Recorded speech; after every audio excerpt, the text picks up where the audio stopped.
बिस्मिल्लाहिर्रहमानिर्रहीम, अस्सलाम वालेकुम।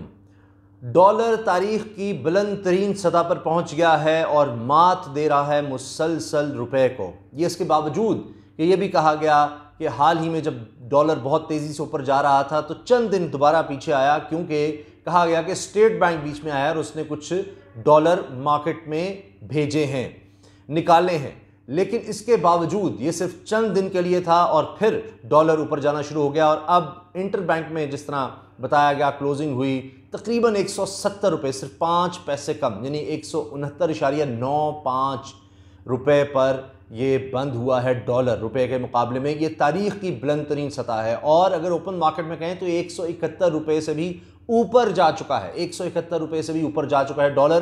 तारीख में कभी इस सतह पर नहीं था। अब हुकूमत इसके लिए क्या कर रही है, इसको कंट्रोल करने के लिए क्या सोच रही है, क्योंकि ये अब चीज़ एक तरह से आप यूँ कह लें कि ये अब कंट्रोल से बाहर हो रहा है, ये नाकाबिले बर्दाश्त हो रहा है। क्योंकि डॉलर अगर ऊपर जाएगा तो हर चीज़ जो आप बाहर से मंगवाते हैं, जिसमें खुराक भी है, पेट्रोल है, हर चीज़ महंगी से महंगी होती चली जाएगी। इसमें बिजली और गैस भी शामिल है, क्योंकि गैस भी आप देखिए पाकिस्तान इंपोर्ट कर रहा है और बिजली भी पाकिस्तान तेल से भी बनाता है। तो इस लिहाज से अगर आप देखेंगे तो हर चीज़ महंगी होती चली जाएगी, महंगी होती चली जाएगी और ये नाकाबिले बर्दाश्त है। पानी सर से ऊपर हो रहा है, तो हुकूमत को अब कोई बहुत बड़े स्टेप्स लेने होंगे। हुकूमत क्या कर रही है, टैक्स इकट्ठा करने के लिए क्या किया जा रहा है, अब और ज़्यादा सख्ती क्या है, यानी जुर्माने के साथ साथ कैद होगी जो शख्स टैक्स जमा नहीं कराएगा, टैक्स चोरी करेगा। हत्ता के जो टैक्स जमा करवाता है वो भी अगर देर करेगा, 30 सितंबर के बाद जमा कराएगा, तो उसको भी जुर्माना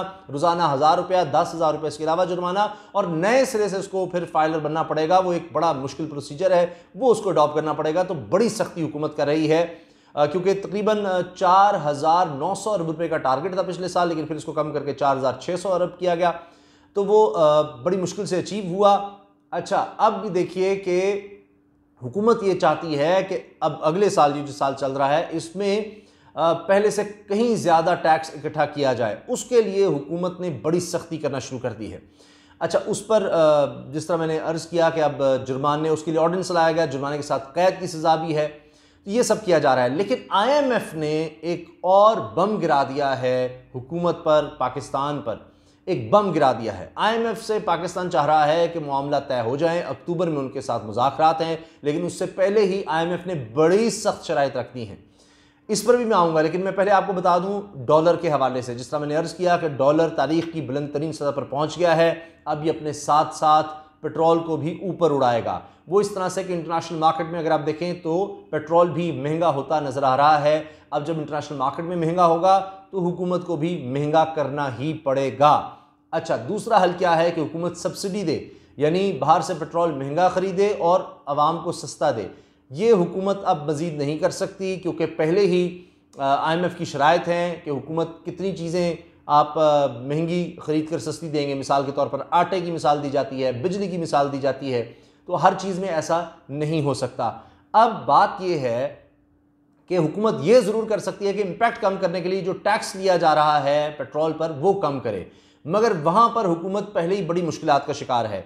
हुकूमत ने टारगेट सेट किया था कि जितना हम टैक्स इकट्ठा करेंगे उसमें पेट्रोलियम लेवी के ज़रिए हम 641 अरब रुपया, अगर मैं गलत नहीं हूँ 600 से तो ऊपर था, 641 अरब रुपया हम इकट्ठा करेंगे पेट्रोलियम लेवी के ज़रिए, यानी पेट्रोल पर टैक्स लगा के, आप दूसरे लफ्ज़ों में कह दें। लेकिन अभी तक तकरीबन 2-3 माह में, जो ये साल शुरू हुआ जुलाई से, माली साल यानी इस तरह से शुरू होता है जुलाई से जून, तो जुलाई से लेकर अब तक सितंबर तक आप समझिए कि तकरीबन 25 अरब रुपया सिर्फ और सिर्फ 25 अरब रुपया पेट्रोलियम लेवी में इकट्ठा हो सका है। तो हुकूमत को हर सूरत पेट्रोलियम लेवी अब बढ़ाना है। पेट्रोल महंगा हो रहा है और लगता है कि आने वाले दिनों में पेट्रोल महंगा हुकूमत को करना पड़ेगा। ये एक मुश्किल फ़ैसला होगा हुकूमत के लिए, लेकिन ये हुकूमत करने जा रही है।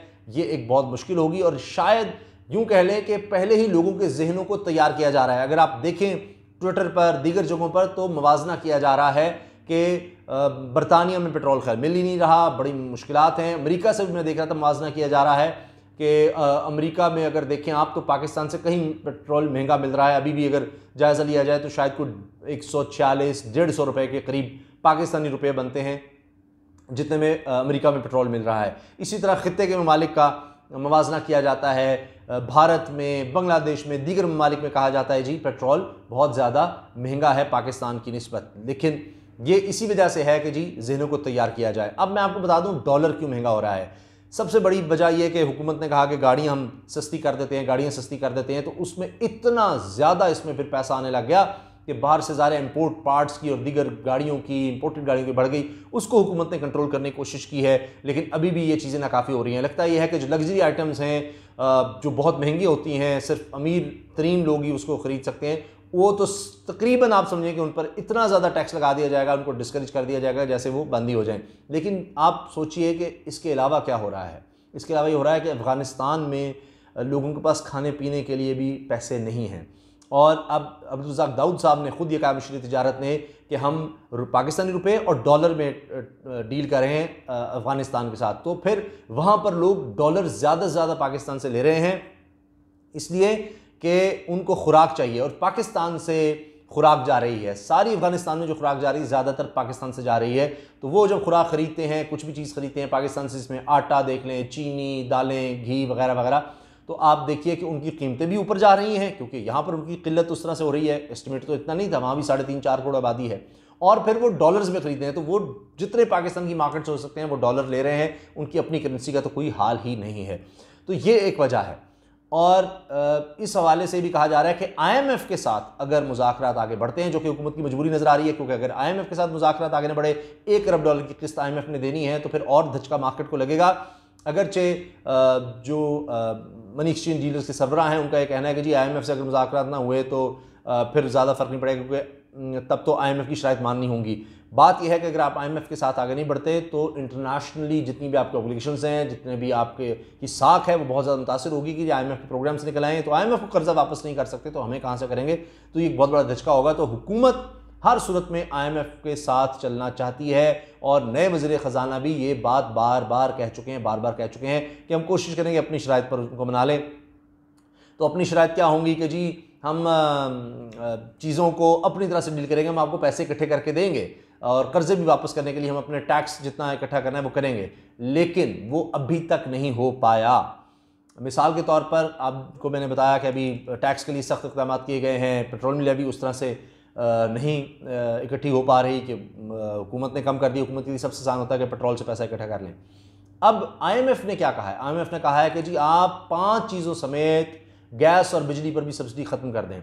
हुकूमत अब गैस और बिजली भी महंगी करने जा रही है। पेट्रोल का मैंने आपको बता दिया वो भी महंगा, डॉलर पहले ऊपर चला गया है। और IMF क्या कह रहा है कि घी, आटा, दालें, चावल और चीनी, 5 चीज़ें, ये 5 चीज़ें जो बुनियादी चीज़ें हैं, गंदम, आटा, दालें, चावल, चीनी, घी,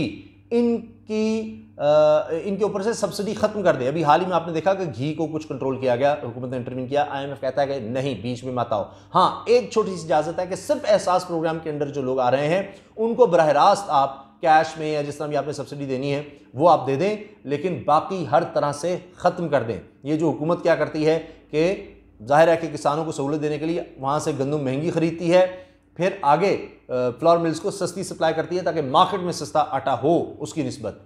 तो इसीलिए आप अगर देसी आटा जिसको कहते हैं या गंदम कहते हैं वो ख़रीद कर पिसवाएँ तो उससे आपको जो बाज़ार में आटा मिल रहा है उससे काफ़ी महंगा पड़ेगा देसी ख़रीद कर, और इस तरह से। तो बहरहाल ये IMF की शर्त है।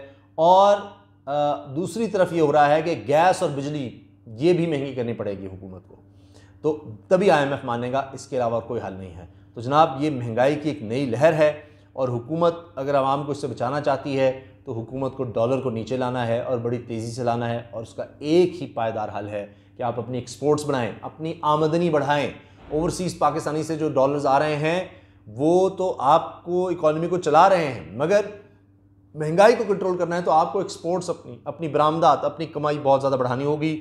और जाहिर है कि आपको टैक्स भी बढ़ाना होगा। हुकूमत उसके लिए कोशिश कर रही है, मगर अभी तक ये कोशिशें इतनी ज़्यादा बाराबर साबित नहीं हो रही।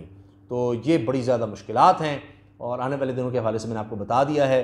अल्लाह करे कि जो बिल्कुल चीज़ें साफ़ साफ़ नज़र आ रही हैं, मैंने सब बताया, डॉलर और पेट्रोल, बिजली, गैस, तो ये महंगी ना हो, दुआ कर सकते हैं, लेकिन ज़ाहिरी तौर पर वाज़ेह नज़र आ रहा है कि ये चीज़ें महंगी होने जा रही हैं। अल्लाह करे कि ऐसा ना हो, हुकूमत फिर कोई IMF किसी तरह से मना ले, इंटरवीन बीच में करे और चीज़ें सस्ती कर सके। लेकिन उसके लिए भी हुकूमत को या तो टैक्सेस बहुत ज़्यादा चाहिए, उसके पास बहुत ज़्यादा रकम हो, और दूसरा ये कि पायदार अगर आपने तरक्की करनी है तो डॉलर्स या आपकी एक्सपोर्ट बहुत ज़्यादा हो, वहाँ से आपकी कमाई बहुत ज़्यादा हो, तो ये फौरी तौर पर तो मुमकिन नज़र नहीं आता।